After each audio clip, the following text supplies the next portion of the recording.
Bem-vindos todos vocês a mais esse vídeo e eu quero compartilhar com vocês aqui acerca dessa dita normalidade da vida em que a gente embarca nela e às vezes a normalidade ela entra num patamar tão natural e que nós nem mesmo consideramos alguns incidentes e acidentes na nossa própria caminhada na vida.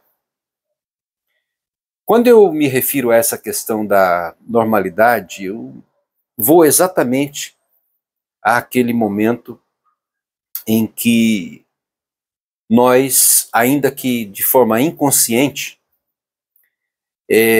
assumimos as rédeas de toda e qualquer situação da vida. E eu acredito que todos nós acabamos por acreditar que temos o controle sobre os diversos setores da vida, ou essa chamada gestão da nossa própria existência. Isso acontece de forma muito sutil e silenciosa na vida de todos nós.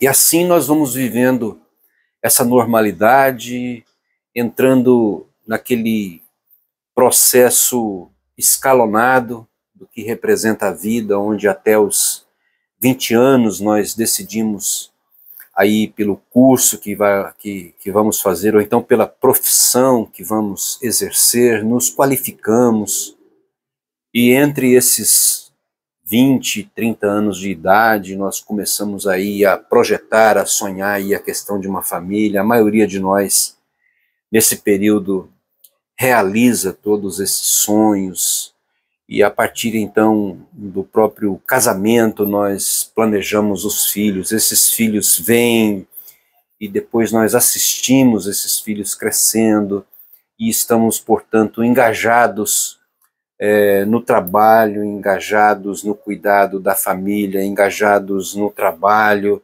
a vida dentro de um padrão completamente normal.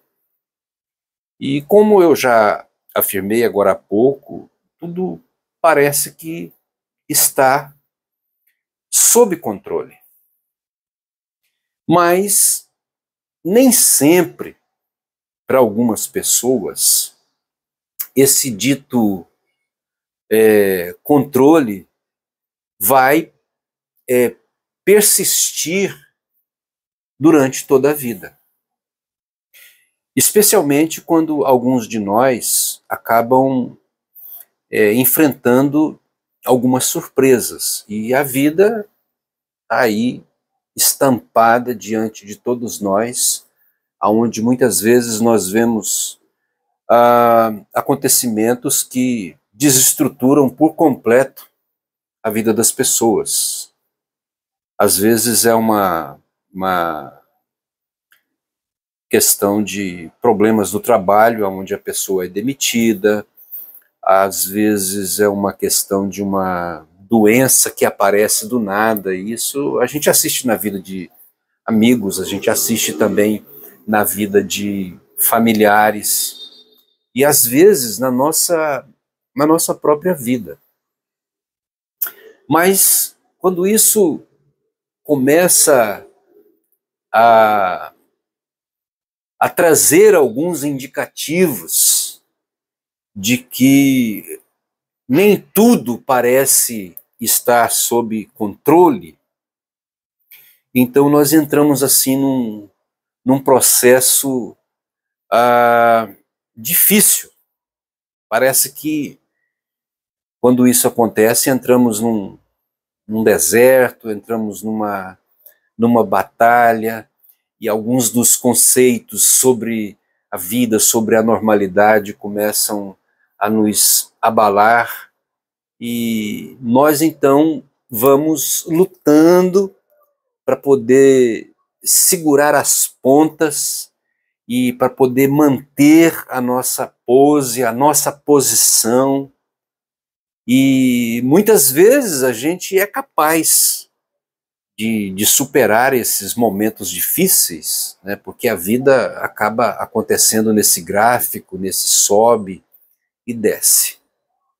Mas muitas vezes, em função da gravidade em que nós somos acometidos, nós nos damos conta de que não temos aquele controle total, como há pouco tempo, como antes, como outrora, nós imaginávamos que tivéssemos. Mas mesmo assim, a gente estabelece aqui alguns desses passos que são naturais na nossa luta contra as próprias dificuldades, como por exemplo, a gente entra nesse momento em que a gente estabelece o tempo da negação. A gente não admite, a gente não aceita, e seja esse problema, como eu já disse, relacionado à questão de um problema financeiro, de uma falência financeira, ou então a inusitada surpresa de uma doença física, uma doença psicológica, uma doença que abala, de repente, as estruturas de uma família. Então nós vamos resistindo, dando todas as nossas forças, oferecendo todos os recursos que temos e tentando passar até para nós mesmos a ideia de que ainda temos o controle de toda e qualquer situação. E eu diria que esse é o processo da negação. Nós não queremos jamais admitir.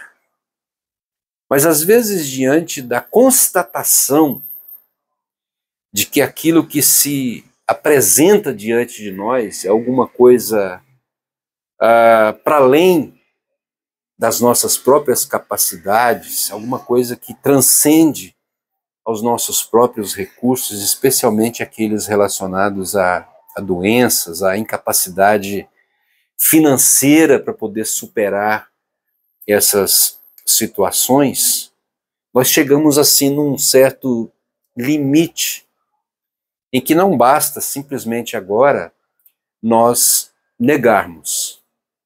E então nós estabelecemos um outro patamar, que é o patamar da negociação. Começamos a negociar e é um período que nós começamos a filosofar, começamos a buscar saídas, meios, recursos, mas percebemos que estamos patinando no gelo.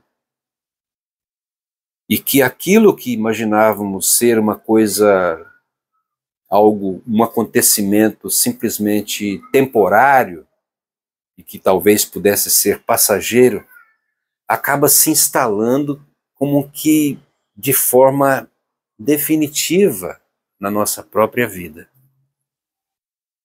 Então, a gente começa esse processo de negociação.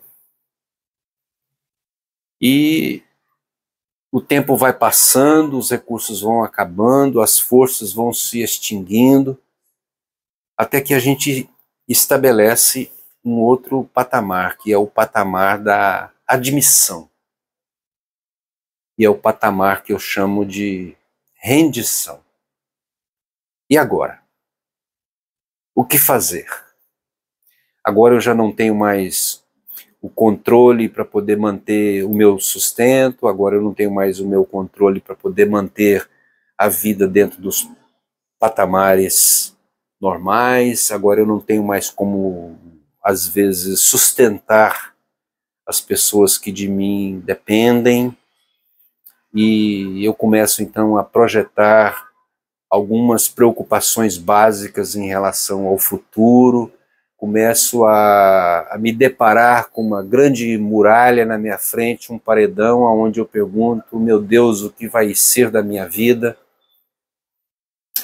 E eu estou dizendo isso de forma muito apropriada em relação a algumas situações que eu vivi, especialmente uma que eu comecei a enfrentar a partir do ano de 2020, onde eu estava fora do país, vivendo uma vida maravilhosa, onde eu achava que tinha o controle sobre todas as coisas e aonde eu ajudava as pessoas que dependiam de mim, inclusive familiares, filha.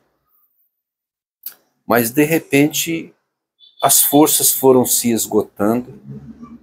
Eu percebi que o golpe ele estava relacionado a uma questão de saúde física com consequências gravíssimas nas minhas emoções e também na minha mente, e eu vi que eu estava então num processo de rendição. E nesse momento, para mim, compartilhando aqui, repartindo com vocês um pouquinho da minha experiência pessoal, eu fui levado a um momento de pensar em um texto do Evangelho onde Jesus disse: a vida de um homem não consiste nos bens que ele possui. E a possibilidade de deixar tudo para trás, de perder tudo que eu tinha conquistado, especialmente o status, aquela vida maravilhosa, onde eu tinha tudo e todos, onde eu tinha uma relação estável, familiar, onde eu fazia o que eu mais gosto, que é ajudar pessoas e ajudar as pessoas que dependem de mim. Tudo isso foi ameaçado. E eu então me vi completamente derrotado. E não foi fácil, porque eu acredito que esse é um outro patamar, que é o patamar que eu estou falando aqui, da rendição. A gente precisa abrir mão de tudo. Os conceitos, os preconceitos, os valores, eles simplesmente desabam, como se você tivesse aquela estante de livros e tudo de repente desaba, cai, ou então você tivesse aquela adega cheia de vinhos e que alguma coisa se desestrutura e tudo aquilo cai, quebrando todas as garrafas depositadas ali naquelas prateleiras. E aí o que resta é simplesmente perguntas que nós não encontramos respostas. Como, por exemplo, e agora? Será o meu fim? Estou realmente acabado? O que será do meu futuro? E no meu caso específico, onde eu estava num país a mais de 10 mil quilômetros, foi um sofrimento terrível, porque eu não sabia como voltar, pânico, a depressão, a insônia, as fobias das mais diversas, a claustrofobia, a ansiedade acentuada, e eu então só questionava: e agora? Para qual cidade eu vou voltar? Quais são as pessoas que poderão me estender a mão e me ajudar? Estarei, porventura, condenado para o resto da minha vida a uma inaptidão e uma inabilidade em relação à produção, à produtividade de alguma coisa? Quais os recursos que futuramente eu terei, já que não estou tendo no momento nem mesmo condição de trabalhar? Como levantarei o meu sustento? Enfim, a normalidade da vida, ela foi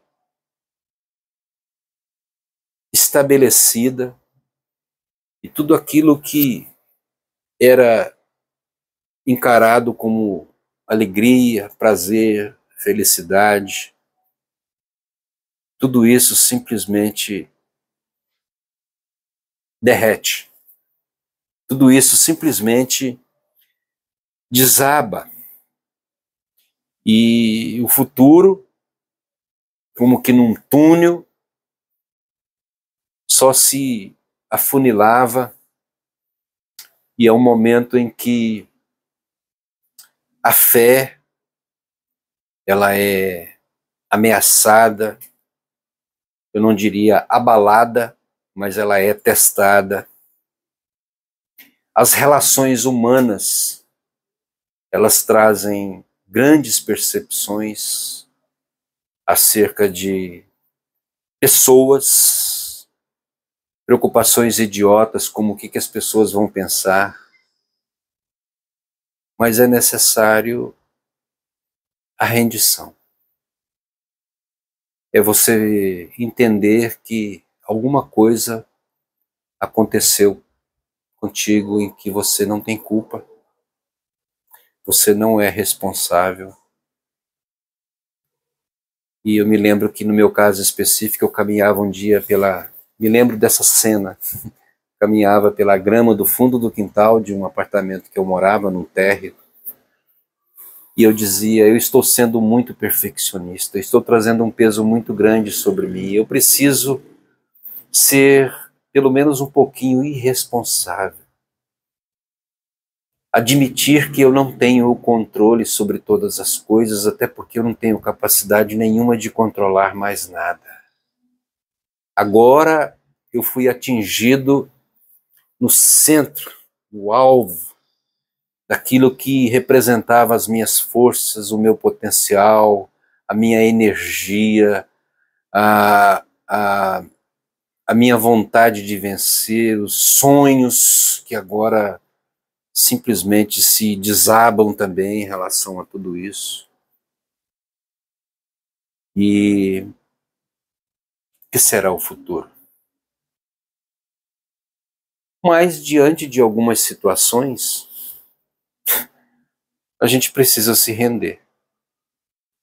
E aqui entra a percepção e também, eu diria, o aprendizado de que nós não temos o controle das coisas como nós imaginamos.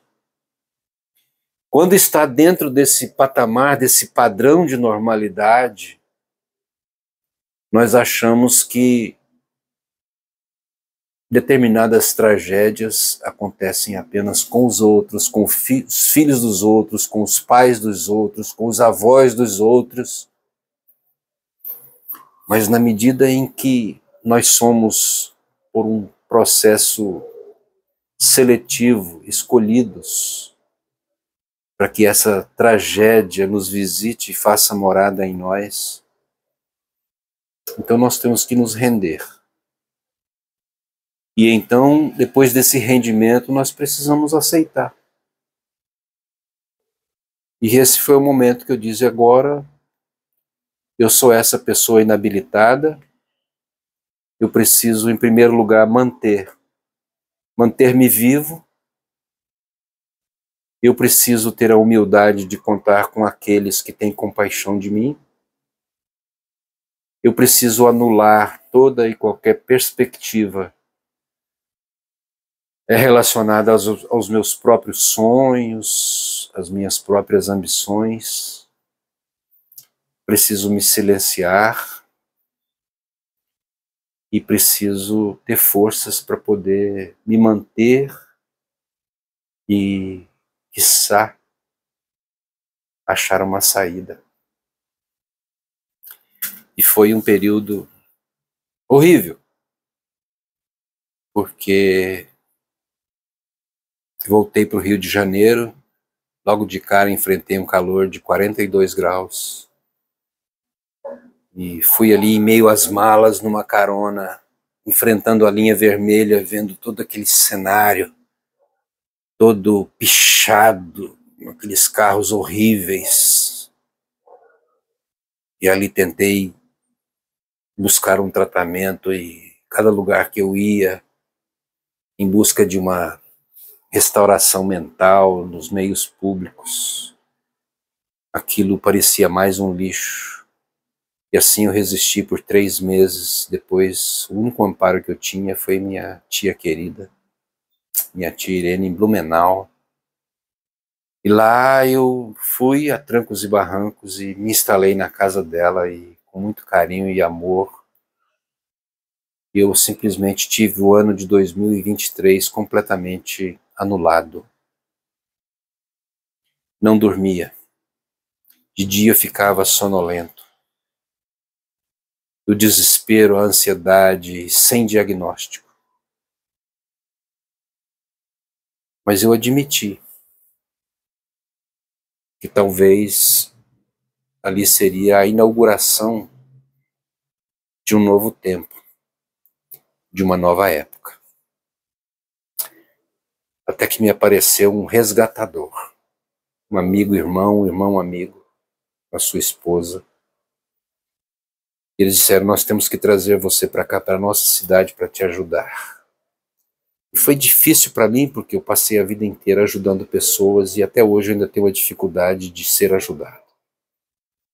Em dezembro de 23, eu passei um mês em Belo Horizonte, recebi minha filha para passar o Natal, e ali definitivamente eu descobri meu diagnóstico.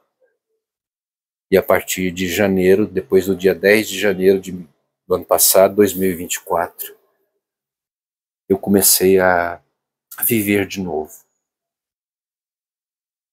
Eu percebi que a vida estava de volta. Mas eu ainda teria outros desafios. Administrar a doença diagnosticada com remédios, levantar recursos para os remédios, tentar voltar depois dos 60 anos ao mercado de trabalho. E nós estamos em 2025 e até hoje eu não emplaquei. E eu gostaria de, no próximo vídeo,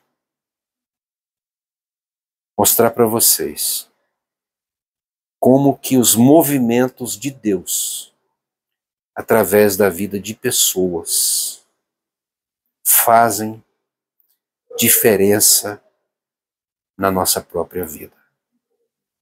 Aguarde amanhã, sábado, dia 8 de março, Dia Internacional da Mulher. Eu quero compartilhar com vocês como que Deus, na sua sabedoria, na sua sensibilidade, no seu amor, envia anjos para dar suporte à nossa vida e nos alimentar em todos os momentos de dificuldade. Estou vivo aqui graças a esses braços de Deus que são traduzidos como mãos misericordiosas, mãos curadoras, através de irmãos e amigos. Grande beijo para vocês. Espero que vocês, especialmente você que já passou por esses passos, por esses patamares, por esses níveis diferentes, quem sabe você possa também fazer aí uma autoanálise e entender também o seu processo. Amanhã eu continuo. Beijo para vocês. E a gente continua.